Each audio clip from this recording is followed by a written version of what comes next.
Welcome to Hilary Topper On Air, the podcast you can't afford to miss.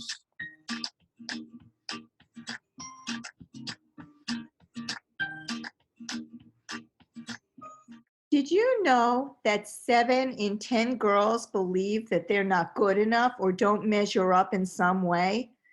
This includes their looks, performance in school and relationships with friends and family. Unfortunately, female adolescents and teens with self-esteem issues are prevalent in today's society. But what can you do to help? How can girls discover their self-worth and self-esteem? I'm Hilary Topper, and this is Hilary Topper On Air. Today, I'm speaking with Theresa Roden, who is the founder and executive director of iTry. This is an inclusive, community-based program that fosters self-respect, personal empowerment, self-confidence, and positive body image and healthy lifestyle choices for every girl, every adolescent girl. So, Theresa, welcome to the show. Thank you so much. It's a pleasure to be here. So tell me a little bit about your background. I read that you went from a complete non-athlete to a triathlete at age of 35. How and why did you decide to do that? Yeah, that's my crazy story. So I was the typical hated gym class, never ever considered myself to be an athlete of any kind.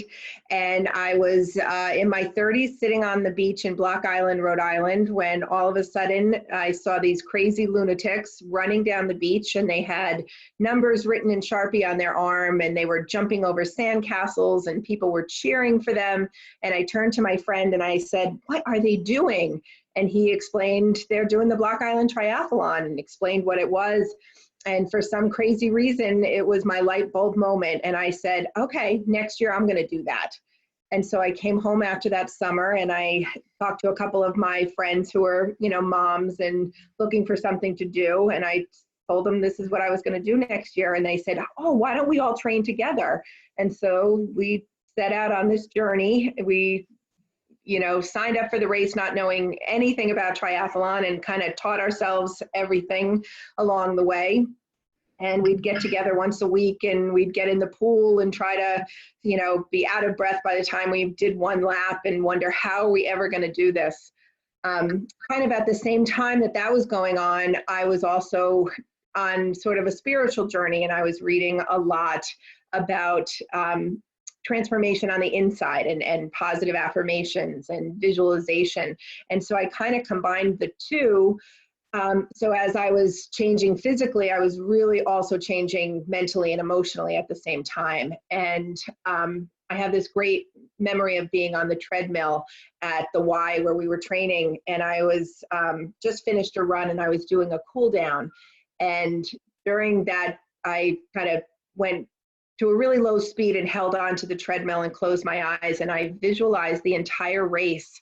And when I got to the finish line part, I could really feel and smell and taste, and every sense was engaged as I saw myself crossing the finish line. And anybody who was there at the Y that day would have thought I was a crazy lunatic, because I had tears running down my cheeks, because it was just such a real moment. And I knew in that moment that there was no way I would fail, because I had gone there in my mind. I knew I could go there in my body.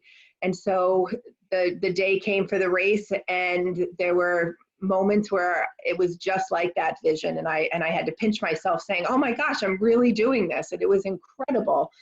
And looking back after the finish line, I really came to realize that as great as the finish line moment was, it was those little moments, those little successes, and the entire journey, and how much I had changed on that journey. What I realized is I couldn't continue to have an internal dialogue with myself that said things like, you can't do it, you're too fat, you're too slow, you're too this or too that. I couldn't keep saying those things to myself and expect to be able to ever accomplish my goal. And so I really had to make an effort to change that internal dialogue. And, I knew that I would never go back to being that person who is so tough on herself, tougher on herself than I would ever allow any other human to be. And so that's what I took from it. After that, I was, I got the triathlon bug. I did every race I could possibly do. I became the Pied Piper, telling everybody, look, if I can do this, you can do this. And so we just kept going and building this triathlon community in our town. And fast forward about 5 or 6 years, and my own daughter was going into middle school. And I looked at her and I said, wow, if I could have learned everything that I learned through my own journey to the finish line at her age, what a difference it would have meant. And so that was kind of the idea of where we came up with the idea for iTry. I love that. That is so awesome. I really do. I love that. So talk about, you started to talk about iTry. Tell me a little bit more about iTry and what the actual purpose is. I mean, I know it's to empower young girls, but talk a little bit about some of the statistics around that. Sure. I mean, you started with a great one, and that just shows how, when girls enter elementary school, their self-esteem, they feel like there's nothing they can't accomplish, and they feel really good about themselves. And those numbers plummet as they enter middle school and go down even further in high school. And so, we work with girls right at that most vulnerable time, right? The in between, being a girl and being a woman. We all remember how tough middle school was. I think it's gotten 10 times tougher with social media and peer pressure and just the speed of everything and the expectations that are put on kids today. There's such an increase in anxiety disorders, in eating disorders, in mental health challenges that there's a real need for support. And we do it all from a really positive state, right? So for example, I could all day, stand in front of a group of girls and tell them that if you exercise, your endorphins go up and you feel better and blah, blah, blah. And I'm just a talking head. But part of what we do besides just the triathlon training is each week the girls get to participate in a really fun fitness activity where we bring in local professionals, so they get to try a variety of things. So they, one week might be kickboxing, the next week a spin class, next week Zumba, some yoga. So every week is something different. And, we ask them kind of how are they feeling before they do this thing. Whatever the physical activity is. And then after it's done, we kind of check in with them and ask how they're doing afterwards. And it's amazing what they come out with. So at the beginning, they'll say things like, oh, I was so tired. I'm just so tired. Or I got in a fight with my friend today in school, so I'm not feeling great. Or I have such a headache, things like that. And then at the end, they say things like, wow, I had a headache, but it's gone. Or I know what I can do about that test that I didn't do well. I can go back to my teacher and see if there's extra, so they come up with their own ideas on how they can solve their own problems. And they just realize how much better and clearer they feel and are thinking after doing physical activity, that then I can come back at the end of that and say, wow, see how you feel? That is what this is all about. And this is what feeling good feels like, because someday you're going to come to a point where you're not feeling good and somebody's going to say, oh, you don't feel good? Here, smoke this, take this, do this. And you don't have to go down that route because you already know the quickest way to get yourself to feel better. And so that's kind of the way we work. We let them figure out instead of us telling them what the solutions are. So how do you incorporate them into your activities? That is, thank you for asking about that. So this is very exciting for us. So what happened is about 4 years into the program, we had a woman who is herself an Ironman triathlete. She trains Ironman triathletes. Her name is Jennifer Gatz, and she's also a science educator. And she was working on getting her PhD, and she asked if she could study our girls. And so her premise was to find out if being a part of iTry had any positive effects on the girls' attitudes and achievement in science.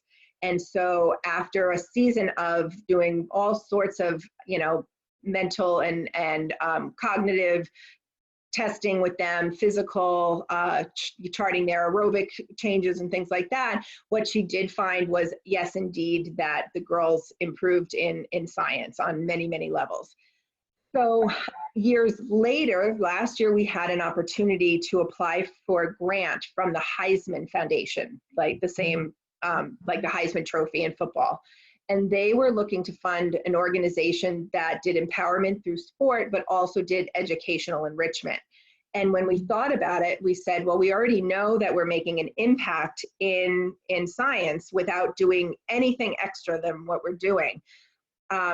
What if we were to develop that a little further and create the science of triathlon curriculum? And that's what we've been working on. And so the idea is we will not be teaching science per se, but any triathlete knows that to be the best or to get better, the more you know about being streamlined, about buoyancy, about aerodynamics, all of those things are going to help you improve what is heart rate and training in your zone, all of those things. And so if we help our girls to, in their body, experience these higher level science terms while they're in 6th grade, it's only going to plant the seeds for when they move on into higher level thinking and, higher level math and science programs.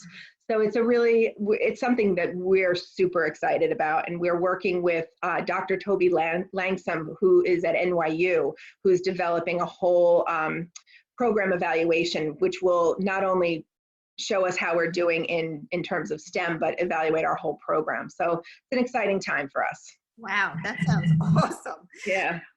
So before we move on, I just have to say I'm so appreciative of our sponsors, and I must take this moment to thank them. Please support our sponsors and tell them that you heard about them on Hilary Topper On Air. Special thanks to the Russo Law Group, MedPro, once again, Nut Butter, and Fortune Fine Jewelry.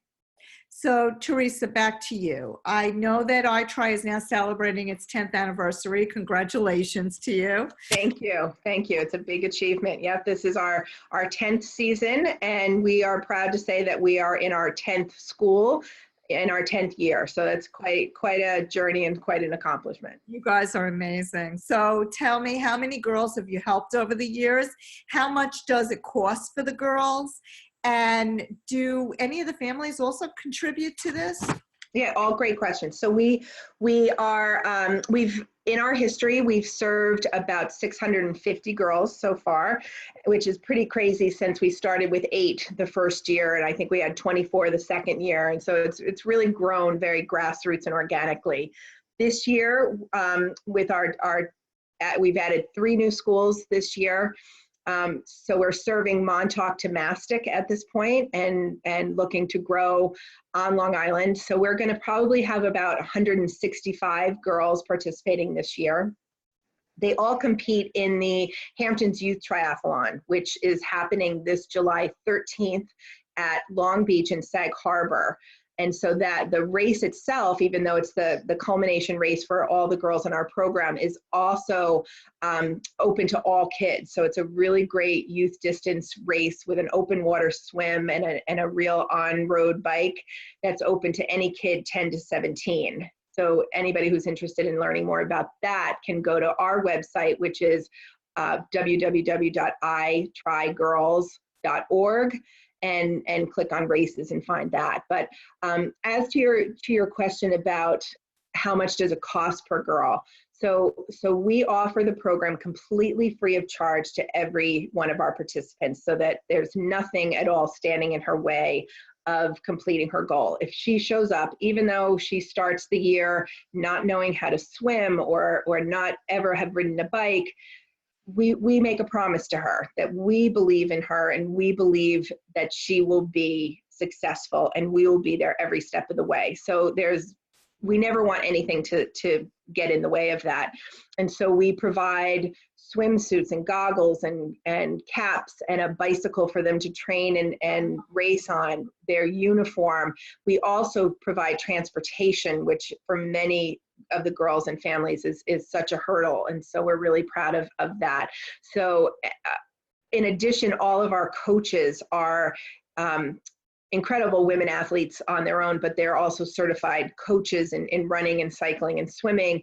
And so our coaches are all paid. We are not a volunteer staff because, you know, when I have 165 girls in open water or on the road on bicycles, I need to know that I can count on my staff and that they're trained and know exactly what's expected of them. So it is a costly program. It costs us approximately $2,500 per girl to get them from day one to the finish line. But it's also an incredibly impactful program as well.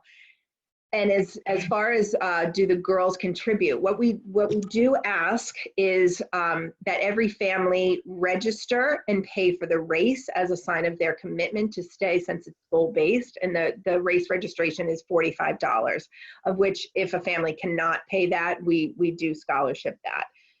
But in addition, we offer lots of different ways for them to get involved in fundraising. And so one of the big ways is that we do a swimathon each Memorial Day weekend. And that's sort of the day that the girls graduate from the pool to open water readiness. And so we celebrate them on that day. And leading up to that day, they're asked to reach out to their family and friends for sponsors, hopefully to raise about $100 each. And that really helps to defray the cost. So that's a great thing that we do. We're also working on some social media campaigns. Right now, we have a really cool thing going on where where it's a vacation auction where you can bid on these incredible properties. One is in Provence, France, where you can spend a week in an amazing luxury home. We have an apartment in New York City. We have 2 places in Costa Rica. So these great vacation options that are being auctioned off, and all of the proceeds go to iTry. So again, people can find out more about that on our website or on our social media channels as well. Wow, that sounds awesome. Yeah, thank you. Yeah, I'm going to go check that out. Yeah, there's some great things. So tell us, any plan? I know you guys are out east on Eastern Long Island. Any plans to take this throughout New York State or take it national? Absolutely. So that's as we're growing regionally on Long Island, we are also engaged in a long-term plan on how to bring this national and one day international. After the first year of iTry with those 8 girls who did it the first year, I brought them back together the following year. And not only did they all want to do it again, but they wanted to get more girls involved. And when I said to them, well, where do you see this going someday? They said, you know what, we want any girl who could do this to have an opportunity to do this. So that has been my driving force since day one. And so that's sort of driven the local expansion, but it's also driven us to look at ways that we can bring this out into the world. And so that's what we're working on now. We're doing it in a really measured way because we don't, in the long run, it's all about the individual girl and making sure that any promise we make to any girl and any family that we're able to 100% follow through on that promise. And so we don't want to get too big too soon, that things get watered down and girls get lost in that process. So we're taking our time. This is not something that's going to happen overnight, but it's definitely our vision and our goal. And stay tuned. We're really gonna have some big news coming up in the next year or so. Wow, that is so exciting. So tell us how people can get in touch with you to learn more about iTry, and also, is there a mailing list or something like that they could keep in touch with you so that they could find out about all these exciting things that you guys are doing?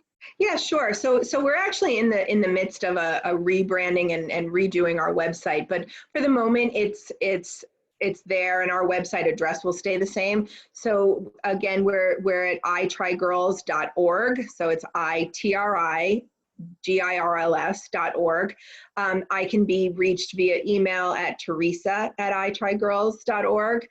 And as far as a mailing list, sure, there's ways to sign up on our website. I'd love to keep in touch with anybody, and anybody who wants to get involved. We're always looking for guest speakers or volunteers, especially any triathletes who would love to come out when we're training for the race. What we do is we bring them all out. Hampton Jitney sponsors us, and they pick up our girls at the different schools and bring them all to Long Beach and Sag Harbor for training on the race course leading up to the race. And that's an incredible sight to see. So there's definitely opportunities, especially the more triathletes I can have out there, or cyclists, to help on days that we're biking and swimming in open water, or even running with the girls and encouraging them. The more the merrier at that time of year. We really need a lot of help. Awesome. Thank you so much. Well, Thank we you. will definitely spread the word. Oh, I appreciate it. So I also want to thank our sponsors, Russo Law Group, MetPro, once again, Nut Butter, and Fortune Fine Jewelry. And last but not least, I want to thank you, our listeners, for tuning in.